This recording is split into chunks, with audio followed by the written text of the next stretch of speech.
नमस्कार, life is सुरेखामध्ये सर्वांचं स्वागत आहे।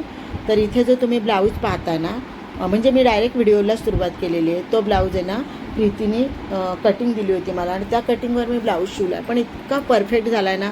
थोडासा पाठीमध्ये काखीला फुगा येतो, तर मी तो फुगा इथे मार्किंग करून घेतलेली आहे आणि कच्ची शिलाई म्हणजे हाताला आणि फिटिंगला मी कच्ची शिलाई दिलेली आहे आणि त्याच्यावर मी तो फुगा काढून घेणार आहे।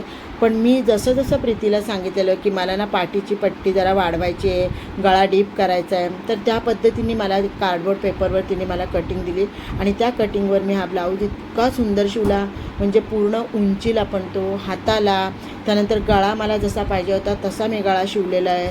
तर खूप छान आला, फक्त काखेमध्ये फुगा आला आहे। तर त्यासाठी पण मी खडूनी मार्किंग करून घेतलेली आहे आणि आता हाताची बाही काढून आणि साईडची शिलाई उचलून मी तो फुगा देखील काढून घेणार आहे। पण मला इतकं बरं वाटलं, कारण का आता मध्यंतरी मला वेळ भेटत नव्हता, म्हणून मी माझी भारी भारी साड्यांवरची ब्लाऊजं चांगल्या स्पेशलिस्ट टेलरकडे दिली, पण त्यांनी ना पूर्ण त्या ब्लाऊजांची वाट लावली आणि म्हणजे त्यांनी उंचीच कमी करून टाकली, बाहीच कमी करून टाकली आणि अक्षरशः मापाला म्हणजे तो ब्लाऊज हातामध्ये पण शिरत नाही, तर तो छातीला आणि कमरेला कसा येणार, अशा पद्धतीने ब्लाऊजं शिवली। मी टेलरांना नेऊन दाखवलं की हे तुम्ही काय केलं, तर ते कबूलच करत नाही। बरं, मापाचा जो ब्लाऊज दिला आहे तो आदल्या दिवशी त्यांना घालून दाखवलेला की मला असा ब्लाऊज पाहिजे, तरी देखील ब्लाऊजांचे त्यांनी पूर्ण वाट लावून टाकली। मग आपण शिवलेली बरी नाही का? तर प्रीतीने तर मला खूपच छान कटिंग दिली आणि त्याच्यावर ब्लाऊज पण खूप छान बसला। तर मी हा ब्लाऊज आहे ना आत्ता तुम्हाला असा दाखवते, ह्याला मी रिपेअर करणार आहे आणि नंतर मी ना ह्याला पूर्ण लेस वगैरे लावून भरून घेणार आहे आणि तो पण मी व्हिडिओ करीन। ज्यावेळेस हा ब्लाऊजाला मी पूर्ण हाताने म्हणजे सुईने जर्दोसी वर्क करून पूर्ण भरून दाखवणार आहे, तो एक मी व्हिडिओ सेपरेट करणार आहे। इथे तुम्ही पुढे पाहालच की टेलरांनी माझ्या त्या ब्लाऊजांची, भारी भारी साड्यांवरच्या ब्लाऊजांची कशी वाट लावली।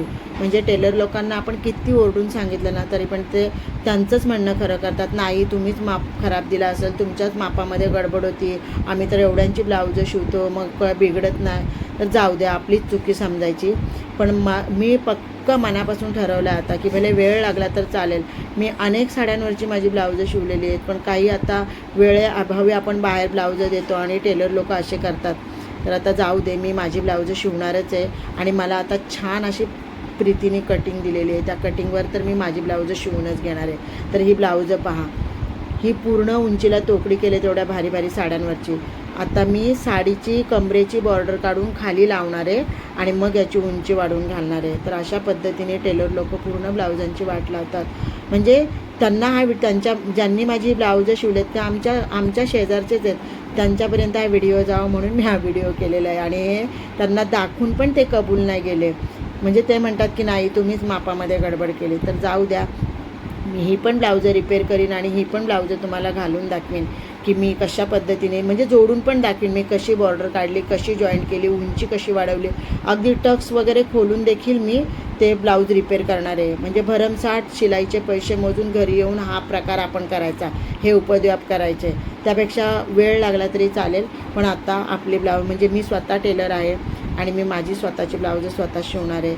मला हा व्हिडिओ मनापासून करावा असा वाटला, कारण का ब्लाऊजांची माझ्या पूर्ण वाट लावली टेलरांनी आणि कबूलच जात नाही। आणि हा ब्लाऊज मी प्रीतीच्या याच्यावर शिवलेला अगदी परफेक्ट झाला। तर सगळी ब्लाऊजं रेडी करून दाखवून, व्हिडिओ आवडला तर लाईक करा, शेअर करा, कमेंट करा आणि सबस्क्राईब करा। धन्यवाद।